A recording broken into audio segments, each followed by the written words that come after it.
dalam cerita pewayangan ada 3 tokoh yang kita kenal, yaitu Togog, Semar, dan Batara Guru. Togog seringkali digambarkan sebagai seorang tokoh penjilat, tidak setia karena selalu berganti-ganti majikan, sebagai tokoh yang oportunis, dan sebagai tokoh yang selalu menafikan kebenaran untuk kepentingan atau kepuasan nafsu-nafsu duniawinya. Itulah cerita di pewayangan yang kita kenal karena kita bagian dari rakyat Indonesia. Sejarah berdirinya republik ini tidak bisa dilepaskan dari yang namanya keturunan Cina. Pua Keng He yang dikenal mendirikan ITB pada tahun 1901 bersama dengan teman-temannya mendirikan sebuah badan yang namanya Tionghoa Wequan. Tionghoa Wequan ini adalah sebuah sekolah modern yang dikembangkan pada masa-masa penjajahan Belanda dan mampu membuka cabang di 130 daerah yang ada di republik ini. Tionghoa Wequan akhirnya disebut dengan nama Po Hua, dan lulusan dari Po Hua ini banyak yang berkiprah dan banyak yang berjuang bersama-sama dengan anak bangsa yang lain ikut membidani dan ikut merajut kemerdekaan dan atau berdirinya negara Republik Indonesia.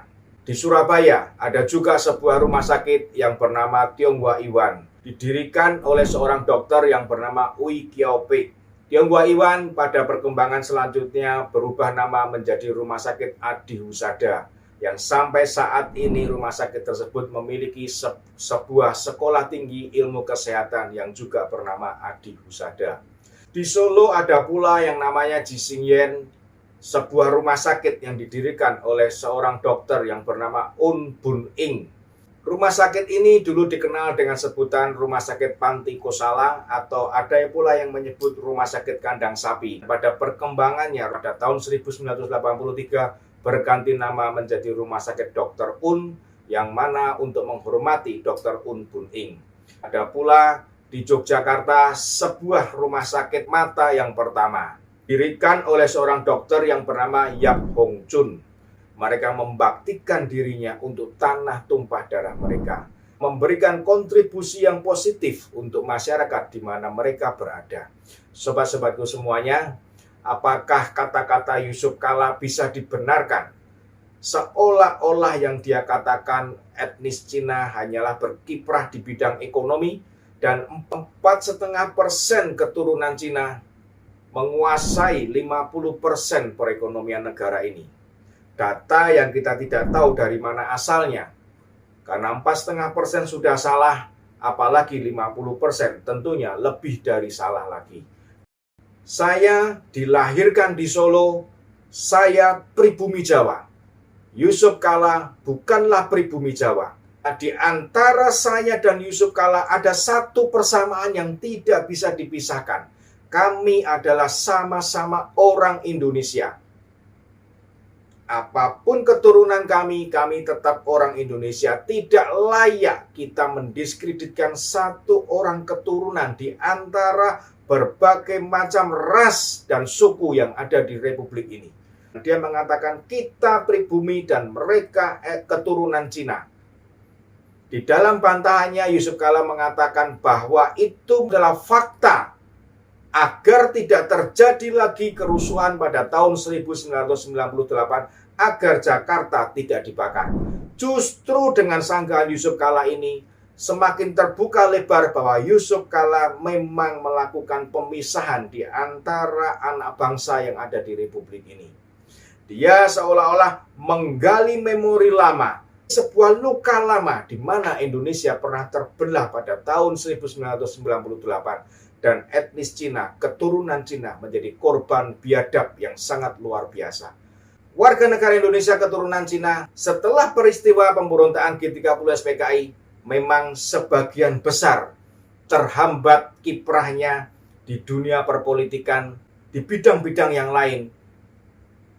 Keturunan Cina semuanya terhambat, tidak bisa bergerak, dan itu mengakibatkan mereka adalah seolah-olah dijuruskan sebagai mesin untuk penghasil uang. Memang keturunan Cina memiliki satu etos kerja yang keuletan yang tidak bisa diragukan lagi. Alhasil dengan sekuat tenaga mereka berjuang mati-matian, dan akhirnya sebagian keturunan Cina memiliki keuangan yang berlimpah. Tidak sedikit pula di antara mereka yang saat ini hanya bisa mengharapkan bantuan-bantuan sosial dari pemerintah. Tanpa itu mereka tidak bisa hidup dengan wajar, mereka tidak bisa hidup dengan layak. Hal ini tidak dipandang oleh Yusuf Kalla karena Yusuf Kalla mempunyai sebuah pemikiran bagaimana bisa membangun motivasi orang-orang yang menganggap dan mengagumi dia, sehingga apa yang dia katakan itu mengena langsung kepada orang tersebut yang dia motivasi. Motivasi inilah yang dijadikan alasan Yusuf Kalla mengatakan bahwa tidak rasis dan itu adalah hal yang wajar. Sebetulnya di dalam memotivasi orang, kita tidak perlu membangkitkan rasa permusuhan. Kita tidak perlu membangkitkan rasa kebencian, rasa iri, sebuah keiri hatian, sebuah kebencian yang pada waktunya nanti akan meledak. Memotivasi orang tidak bisa dengan menjelekkan orang lain. Memotivasi orang tidak bisa menimbulkan iri hati dan kebencian kepada orang lain. Tetapi memotivasi orang adalah membangkitkan hal positif yang tersembunyi di dalam diri orang tersebut agar keluar, muncul ke permukaan dengan hati yang tulus dan membangkitkan semangat untuk bisa maju dan berkembang dengan baik. Entah ada maksud tersembunyi ataukah memang dia lupa atau dia tidak mengerti teori bagaimana memotivasi seseorang.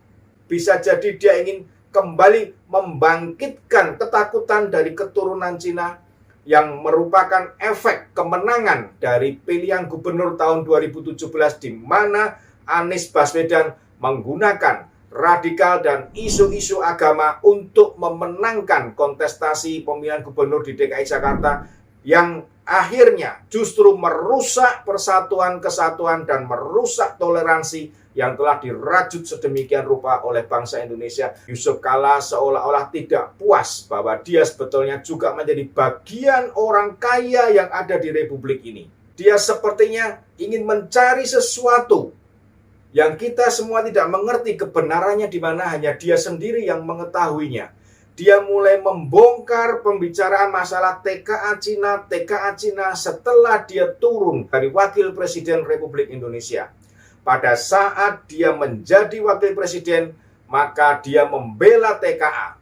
Dia membela dengan mengatakan bahwa TKA memberikan efek yang positif. Tetapi setelah dia tidak menjadi Wapres, dia mengemukakan bahwa TKA berbahaya. Terutama TKA Cina sangat banyak menyerbu Republik ini. Yusuf Kalla seolah semakin menggebu-gebu. Dan dia menyatakan bahwa mulai dari tenaga kasar tukang las pun dia katakan itu dari TKA Cina. Yang hal itu akhirnya dibantah oleh Menteri Maritim yaitu Luhut Binsar Panjaitan. Memang pada saat 2014, di mana pada saat Yusuf Kalla menjadi Wapres, banyak TKA Cina yang datang karena pada saat itu awal-awal mula pendirian pabrik. Awal mula mereka investasi ke sini. Tetapi dengan berjalannya waktu setelah pabrik berdiri, Luhut mengatakan sudah mulai berkurang dan Luhut mengatakan silakan dicek lapangan. Yang dijadikan masalah oleh Yusuf Kalla adalah TKA Cina yang ada di smelter. Nah, bagaimana dengan smelter yang sedang dibangun oleh Yusuf Kalla dengan nama PT BMS yang akan berproduksi pada akhir tahun 2023 nanti?